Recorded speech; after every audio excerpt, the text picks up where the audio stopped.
Hi friends, welcome to Don production vlogs. நான் உங்கள் நேசன் Don. உங்கள் கதிரவன். இவர் வந்து நம்ம கேமராமேன் ஈஸ்வர், புது மெம்பர் கேமரா ஈஷ். ஓகே, இப்போதைக்கு எங்கே வந்திருக்கோம்னா, இந்த வாட்டி vlog எங்கே போகிறோம்னா, ஒரு மிகப்பெரிய பிரம்மாண்டமான ஒரு கண்ணாடியான இடத்துக்கு போகிறோம் மச்சி. கண்ணாடி? Yes, mall.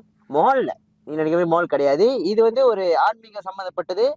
ஸோ எங்கே போகிறோன்ட்டுன்னு வீடியோவை கடைசி வரைக்கும் பாருங்கள். நீங்கள் கூட வந்து ஜாயின் பண்ணிக்கிங்க.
Welcome to Don production vlogs. Okay friends, நம்ம இப்போ எங்கே வந்திருக்கோம்னா, மலேசியாலே மிக பிரபலமான ஒரு இந்து கோயிலுக்கு தான் வந்திருக்கோம்டா. ஸோ இந்த கோயில் எங்கே இருக்குன்னா, ஜோஹர் மாநிலத்தில் இருக்கிற ரொம்ப ஃபேமஸான கோயில் எடுத்துக்கிட்டா பேர் வந்து ஸ்ரீ ராஜகாளியம்மன் டெம்பிள். ஓகே, இந்த கோயிலுக்கு வந்து இன்னொரு பேரும் இருக்குது, கண்ணாடி கோயில்ன்ட்டுன்னு. இந்த கண்ணாடி கோயில் ரொம்ப வந்து இந்த ஜீப்ல ரொம்ப ஃபேமஸான ஒரு பிளேஸ். இது வந்து கிளாஸ் டெம்பிள் கூட சொல்லுவாங்க.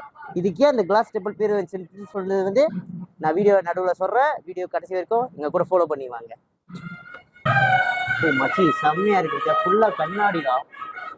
இதெல்லாம் கண்ணாடிடா, உண்மையில கண்ணாடி போல இருக்கு. அது கூட கண்ணாடி செம்மடா.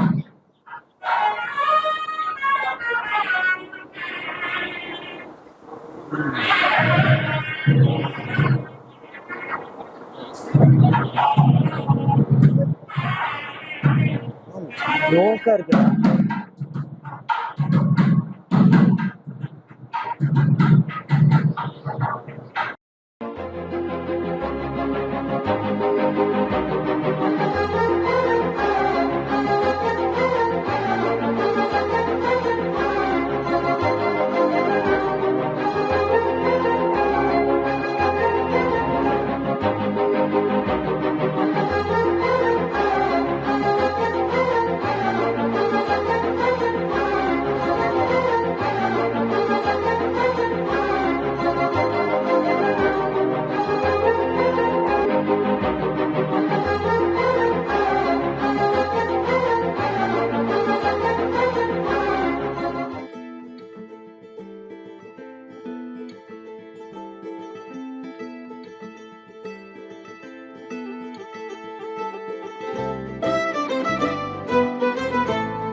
ஓகே, வணக்கம் சாமி. ஓகே, இந்த கோயிலோட சிறப்பு அம்சம் முதல்ல பார்த்துருக்கோம். இந்த கோயிலை பற்றி கொஞ்சம் சொல்லுங்க. அதாவது வந்து கீழே இருக்கிறவங்க வந்து ராஜகாளியம்மன். அவங்க தான் ராஜகாளியம்மன். ராஜகாளியம்மன் கிட்டத்தட்ட 100 வருஷத்துக்கு மேல இருக்கிற அம்மன். 100 வருஷத்துக்கு மேல 100 வருஷத்துக்கு மேல. மேல இருக்கிறவ வந்து அவர் குருஜியோட குலதெய்வம், அதாவது பிள்ளை காளியம்மன். பிள்ளை காளியம்மன் அதாவது நடன சுரூபம், ஆனந்த தாண்டவ சுரூபத்துல இருக்காங்க பார்த்தீங்களா? ஆமா, சுரூபத்துல ஒரு காலம் மேல வச்சுருக்காங்க. அதனால அவங்க வந்து பிள்ளை காளியம்மன். பிள்ளை காளியம்மன். பிள்ளை காளியம்மன். அங்க இருக்கிறவங்க வந்து மகாகாளியம்மன். மகாகாளியம்மன். அங்க இருக்கிறவங்க வந்து மகாகாளியம்மன். இங்க ஒரு விசேஷம் என்னன்னு பாத்தீங்கன்னா, மத்த கோயில வந்து காளி வந்து உக்கிரமா இருப்பாங்க. ஆமா, உக்கிரமா இருப்பாங்க. இங்க வந்து பாத்தீங்கன்னா சாந்த சுரூபமா. ஆமா, ரொம்ப சாந்தமா இருப்பாங்க. ரெண்டாவது இங்க வந்து அசைவம் கிடையாது. அசைவம் கிடையாது, வந்து சைவம் மட்டும்தான். சைவம் அந்த மாதிரி தான். காளி வந்து சைவம் தான். மணிக்கிறது எல்லாமே ரெண்டாவது இந்த கோயிலோட முக்கியமான ஒரு சிறப்பு என்ன அப்படின்னா, என்னோட அனுபவத்துல நான் இங்க வந்து பார்த்ததுல யாரெல்லாம் தீர்வு கிடைக்கணும் அப்படின்னு நினைக்கிறோம் வேண்டாமோ அவங்க எந்த ஊரா இருந்தாலும் இங்க அழைச்சிட்டு வந்துடும். அழைச்சிட்டு அதுவே அழைச்சிட்டு வந்துடும். இது நிறைய பேர் சொன்ன விஷயம். அதுல ஒருத்தங்க சொன்னது அன்னைக்கு வரும்போது, ஏன்னா நான் வந்து அவங்கள்ட்ட சில விஷயங்கள் பேசும்போது அவங்கள்ட்ட சொல்லுவேன், ஐயா இந்த மாதிரி பண்ணுங்க, இந்த மாதிரி நல்ல டைம், இந்த மாதிரி விஷயம். அப்ப அவங்க என்ன சொல்லுவாங்க, சாமி நாங்க இந்த ஊர்ல இருக்கோம், கெடால இருந்து வரோம், நாங்க வந்து இங்க வரணும்னு இல்ல 3 கோயில் போகலாம் நாங்க பிளான் பண்ணோம். ஆனா இந்த கோயில் தான் வர வேண்டியதா இருந்தது. ஆனா நான் இப்போ ஒரு பிசினஸ் ஆரம்பிச்சு போன்ல பேசிட்டு இருந்தேன். போது நீங்க இந்த இப்ப நல்லா இருக்கு, நீங்க அதை பண்ணலாம் உங்க ராசிக்கு நீங்களா சொல்றீங்க. அப்போ எனக்கு வந்து அந்த தீர்வு வந்து அம்பாள் முடியும் நீங்க சொல்றீங்க வந்து கிடைச்சிருச்சு. ஆனா நானும் அதை பத்தி ரிசர்ச் பண்ணி பார்த்தப்ப வந்து ஒரு தொழில் ஆரம்பிக்கும் போது கல்யாணம் பண்ண இங்க வந்து வேண்டிக்கிட்டா நடக்குதுங்கிறத விட யாருக்கு அந்த தீர்வு தேவையோ சொல்யூஷன் அதுக்கு அவங்களுக்கு எழுத்து வந்து பரவாயில்லையே ஒரு சொல்யூஷன் கிடைக்குது. அது வந்து நான் ஒருத்தர்ல நிறைய பேர் சொல்லியிருக்காங்க, இந்த மாதிரி சாமி நாம நான் என்ன நினைச்சு வந்தோமோ அதுக்கு உண்டான பதில் கிடைச்சிருச்சு அப்படின்னு வந்து இது பண்றாங்க. நீங்க வர வேண்டியிருக்குல்ல, அவங்க தேவைன்னா அதை எடுத்துட்டு வந்துடும், அவங்களே கொண்டு வருவாங்க. வேணா சேலஞ்ச் பண்ணி பாருங்க, எடுத்துட்டு வந்துடும். அந்த ஒரு சக்தி இந்த அம்பாளுக்கு 100% நீங்க 100% வந்து நீங்க நம்பலாம். அந்த அளவு சக்தி. ரெண்டாவது இன்னொன்று, இந்த கும்பாபிஷேகம், அதாவது இந்த கிளாஸ் டெம்பிள் கண்ணாடி கோயில் வந்து உருவாகி கிட்டத்தட்ட இப்ப 2 கும்பாபிஷேகம் 2 கும்பாபிஷேகம் கம்ப்ளீட் ஆயிடுச்சு. 2 கும்பாபிஷேகம் வந்து கம்ப்ளீட் ஆயிடுச்சு. இப்ப கண்ணாடி கோயிலோட சிறப்பு அம்சம் என்ன அப்படின்னா, கண்ணாடி கோயிலோட சிறப்பு அம்சம் என்ன அப்படின்னு கேட்டீங்கன்னா, இப்போ நீங்க வந்து நார்மலா பாத்தீங்கன்னா ஒவ்வொரு கோயிலுக்கும் வந்து பாத்தீங்கன்னா மூலவருக்கு எதிர்த்த மாதிரி பாத்தீங்க அப்படின்னா கண்ணாடி வச்சிருப்பாங்க. சக்தி ஓட்டம் முன்னாடி நம்ம வணங்க நம்ம ப்ரே பண்ணும்போது சக்தி ஓட்டம் முன்னாடியும் பின்னாடியும் நமக்கு ரிஃப்ளெக்ஷன் ஆகும் அப்படிங்கிறது. ஆனா இந்த கோயிலோட சிறப்பு என்னன்னா, கண்ணாடிக்குள்ளேயே கோயில் அமைச்சிருக்கு. இப்ப பாத்தீங்கன்னா இந்த கண்ணாடி எல்லாம் பாத்தீங்கன்னா நிறைய கட்டிங்ஸ் இருக்கு இல்லையா? அப்போ இப்ப நீங்க ஒரு பிரார்த்தனை பண்ணி சாமி கிட்ட வேண்டிக்கிறீங்க, எந்த மனநிலையில பிரார்த்தனை பண்றீங்களோ அது அப்படியே ரிஃப்ளெக்ட் ஆகும். அதுக்குதான் அதோட மீனிங் ரிஃப்ளெக்ட் ஆகும். இப்ப அத்தனை கட்டிங்ஸ் இருக்கு இல்லையா, அப்ப அத்தனை பிம்பம் இருக்கும். உங்களுடைய எத்தனை கட்டிங்ஸ் வரும், அத்தனை கட்டிங்ஸ் நம்மளுடைய பிம்பம் இருக்கும். அப்ப அதுக்குள்ள ஒரு கட்டிங்ஸ் இருக்கும், அதுல பிம்பம் இருக்கும். அப்ப அத்தனை லட்சம் முடிவு இல்ல, அத்தனை லட்சம் நம்ம இருப்போம். அப்ப அத்தனை லட்சத்துல அந்த எனர்ஜி சக்தி ஓட்டம் இருக்கும். அப்ப நம்ம என்ன பிரார்த்தனை தேடி வர்றோமோ அந்த பிரார்த்தனை சக்தி ஓட்டம் நமக்குள்ள அத்தனை சக்தியோட ஒன்னா. அப்ப எவ்வளவு சக்தி அப்ப நீங்க என்ன பிரார்த்தனை வைக்கிறீங்களோ, அப்ப நீங்க உருகி வேண்டினீங்க அப்படின்னா உங்களுக்கு திருப்பி அந்த உருகுற தன்மை கஷ்டத்தை தான் கொடுப்பாங்க. ஏன் அப்படின்னா நீ என்ன மனநிலை வேண்டியோ அதுதான் திருப்பி கிடைக்கும். நினைக்கிறோமோ அதுக்கு படைச்சவனுக்கு தெரியும் உனக்கு நான் என்ன கொடுக்குறேன் கொடுக்குறேன் அப்படிங்கறது. கர்மத்தை கழிக்கதான் நீங்க வந்திருக்க. அப்படிங்கிறப்போ உனக்கு என்ன தேவை அதை நான் கொடுத்துட்டே இருக்கேன். அப்படிங்கிறப்போ நீ அதை அனுபவிக்க தெரியாம எனக்கு அது கஷ்டம் இது கஷ்டம் பண்ணிட்டேன்னா, நான் அந்த கஷ்டத்துல என்கிட்ட வேண்டிட்டு இருந்தீங்கன்னா நான் உனக்கு கொடுத்தாலும் என்ன பண்ணுவேன், நீ கஷ்டம் தான் அனுபவிப்பேன். அது சொல்ல நிம்மதியா வாழ முடியாது. அப்போ நான் கொடுக்கறத நான் அனுபவிக்கிறேன் அப்படின்னு சொல்லிட்டு, ஏன்னா உன்னை விட கீழே எவ்வளவு பேர் இருக்கிறாங்க மேல, ஆனா நீ என்ன பண்ற, உனக்கு மேல இருக்கவங்க கம்பேர் பண்ற, உன்னை தாழ்த்திக்கிறேன். உண்மைதான், எல்லாரும் அப்படிதான் நினைச்சிட்டு வளர்ந்து இல்லையா?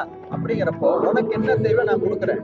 அப்ப அதை வச்சு நீ சந்தோஷமா ஒரு ஜாய்ஃபுல்லா வாழாம நீ வந்து இந்த மாதிரி எனக்கு உரிய கேட்டீங்கன்னா, நீ என்ன கேட்க அதுதான் திருப்பி, நீ என்ன கேட்க கூட மாட்டேங்க, என்ன மனநில இருக்கு அதான் கொடுப்பாங்க. நீ வந்து என்கிட்ட ஃப்ரெண்ட்லியா நான் நல்லா இருக்கேன், நல்லா வச்சிருக்கேன், நீ பாத்துக்க அதெல்லாம் பாத்துக்கலாம் நல்லா இருக்கேன் அப்படின்னு சொன்னீங்கன்னா, அவன் நல்லா இருக்கும். அப்படிங்கிறப்போ உனக்கு அதை விட 1000 மடங்கு ரெடியா இருக்கா.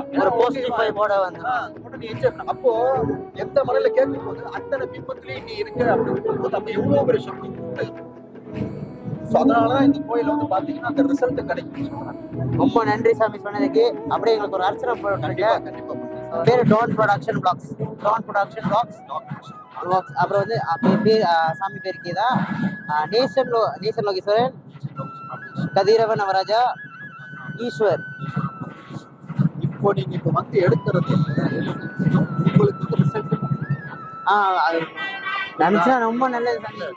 ஆக்சுவலி நான் இங்க வரணும்னு ரொம்ப நினைச்சது என்ன பயந்தேன்னு நிறைய பேர் சொன்னாங்கன்னா இங்க வீடியோ எடுக்க முடியாது, எனக்கு அது ரொம்ப வேடிக்கையா இருந்தது, நல்லபடியா எடுக்கணும் கோயிலோட வர ரிசல்ட் கிடைச்சிச்சு. ரொம்ப நன்றி. அதான் அதுக்கு கோயில் விசேஷம் மட்டும் சொல்றேன், அதை மட்டும் நீங்க அப்புறம் அப்டேட் பண்ணுங்க. அப்புறமா நாங்க பேசுவோம் வந்துட்டு ஏதாச்சும் பரவாயில்லமா.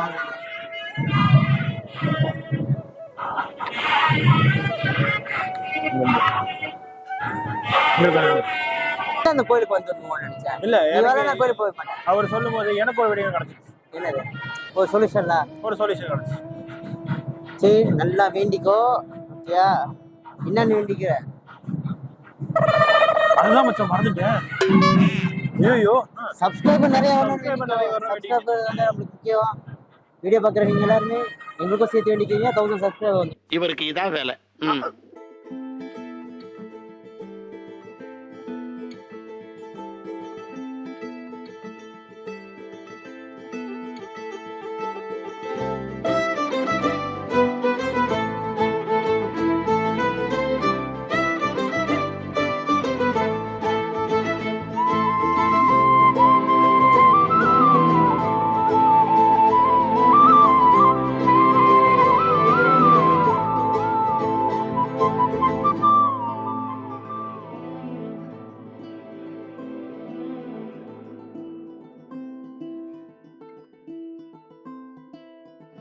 ஓகே ஃப்ரெண்ட்ஸ், நல்லபடியா வந்து கோயிலை சுற்றி எடுக்கணும்னு வீடியோ எடுக்கணும்னு நினைச்சோம். அதே மாதிரி எடுத்துட்டோம். நினச்சா எடுக்க முடியாதுன்னு, பட் ஆனால் இங்கே உள்ளவங்க ஐயராக இருந்தாலும் குருக்களாக இருந்தாலும் அதெல்லாம் நல்லபடியாக ரொம்ப ஃப்ரெண்ட்லியாக பேசினாங்க.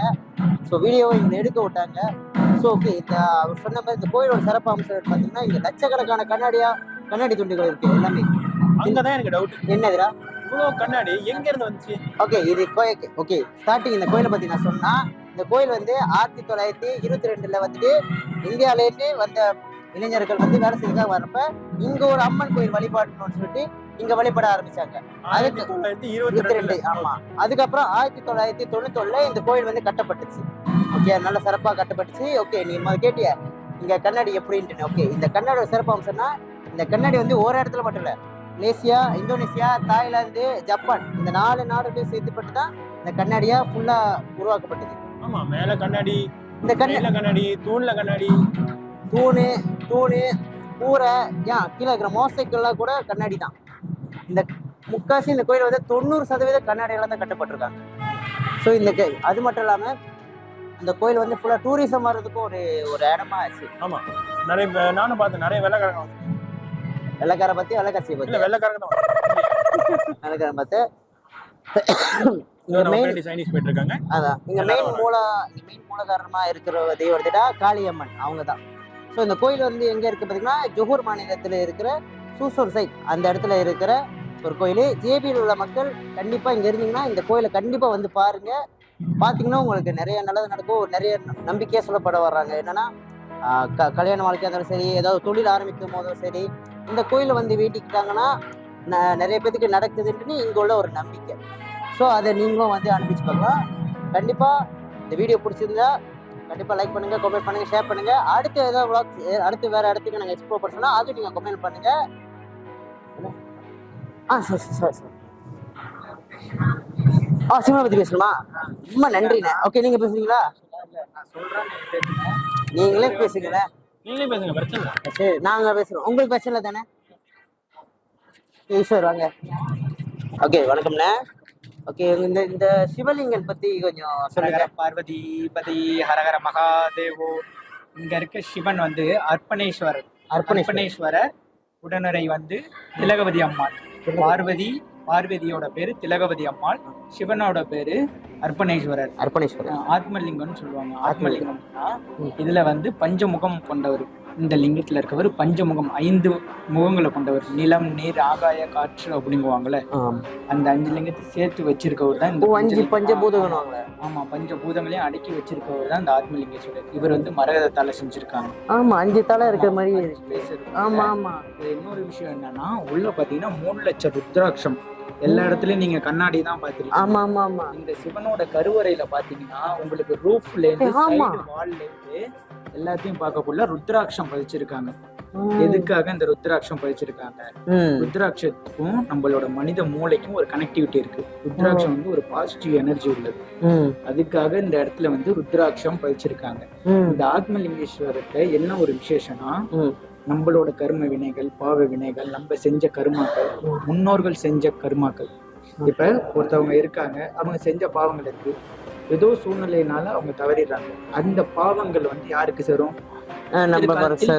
சந்ததிகள்.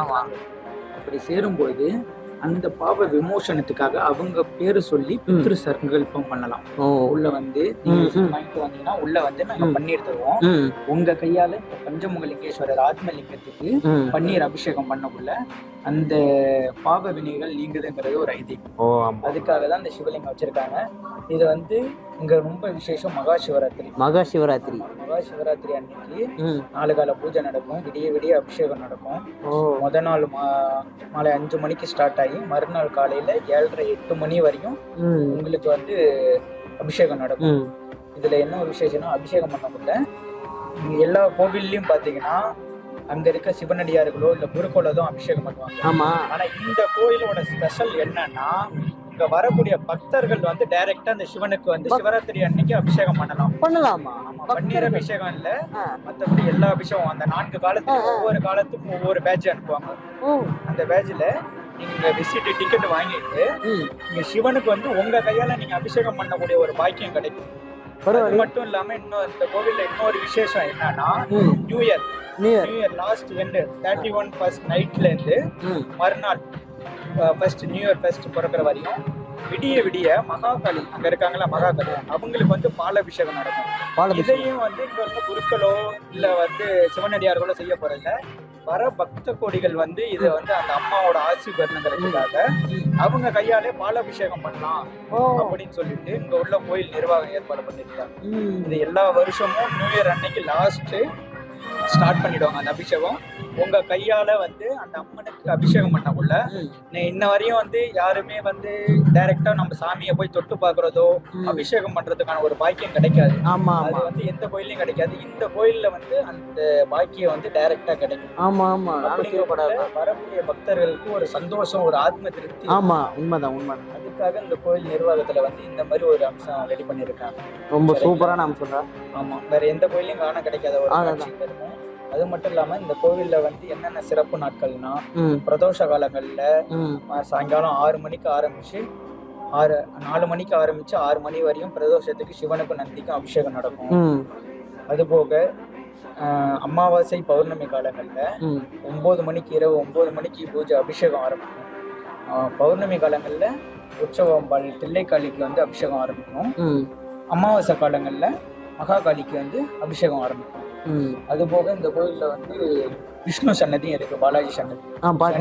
சனிக்கிழமையில காத்தால 9 மணிக்கு தான் ஆரம்பிச்சிருவாங்க. 9 மணிக்கு அபிஷேகங்கள்ல ஆரம்பிச்சாங்கன்னா 1 மணி வரையும் அபிஷேகங்கள் நடக்கும். அன்னதானமும் உண்டு. இந்த கோயிலோட விசேஷம் என்னன்னா, வரவங்க எப்போதும் உணவு அருந்தி தான் போகணும் அப்படிங்கிறது. இப்ப அன்னதானம் இருக்கு சாமி, சாப்பிட்டு போகலாம். கோயில் சாப்பாடு நல்லா இருக்குடா. அந்த அபிஷேக காலம் வந்து ரொம்ப விசேஷமா இருக்கும். அபிஷேகம் நடக்கும். ஏன்னா நம்ம வந்து எல்லா கோயிலும் போய் அவ்வளவு சீக்கிரமா ஃப்ரீயா பார்க்க முடியாது. கொஞ்சம் கஷ்டம். எல்லாத்தையும் சாமியை பார்க்கலாம். ரொம்ப டிஸ்டன்ஸ் பக்கத்திலே நம்ம வந்து சாமியை பார்க்கக்கூடிய ஒரு. எந்த நாள் விசேஷ நாள் சொன்னீங்க? மெயினான திருவிழா, கோயில் திருவிழா சித்ரா பௌர்ணமி விசேஷம். சித்ரா பௌர்ணமி ரொம்ப விசேஷமா இருக்கும். அது போக மாதாந்திர பிரதோஷம் விசேஷமா இருக்கும். அமாவாசை பௌர்ணமி வெள்ளிக்கிழமையில விசேஷ அபிஷேகம் நடந்து அலங்காரத்தோட அம்மாள் காட்சி தருவாங்க. சனிக்கிழமையிலையும் விசேஷமா இருக்கும். இதுதான் இந்த கோயிலோட சிறப்பு. இந்த கோயிலுக்கு வரவங்க முக்கியமா நீங்க எதை வழிபடுறீங்களோ இல்ல எல்லா சாமியும் வழிபடுறோம், இந்த ஆத்மலிங்கத்துக்கிட்ட வந்து அபிஷேகம் பண்ணவங்களோட நம்மளோட பாவ வினைகள் போகுங்கிறது ஒரு ஐதீகம். இந்த வரவங்க கண்டிப்பா ட்ரை பண்ணி பாருங்க. இதை பண்ணிட்டு வரவங்க நான் ட்ரை பண்ணுங்க. இதை பண்ணிட்டு போறதுனால உங்களுக்கு லைஃப்ல ஒரு சேஞ்சஸ் தெரியும். ஏன்னா நம்மளோட கர்ம வினைகள் போயிடுச்சுனாவே நம்மள விட்ட பாவங்கள் எல்லாமே போயிடும். அப்படிங்கக்குள்ள நம்ம வாழ்க்கையில முன்னேறி போறதுக்கான ஒரு வழிகாட்டுதல் இந்த சிவபெருமான் உங்களுக்கு ஏற்படுத்தி தருவாங்க. ரொம்ப நன்றி சாமி.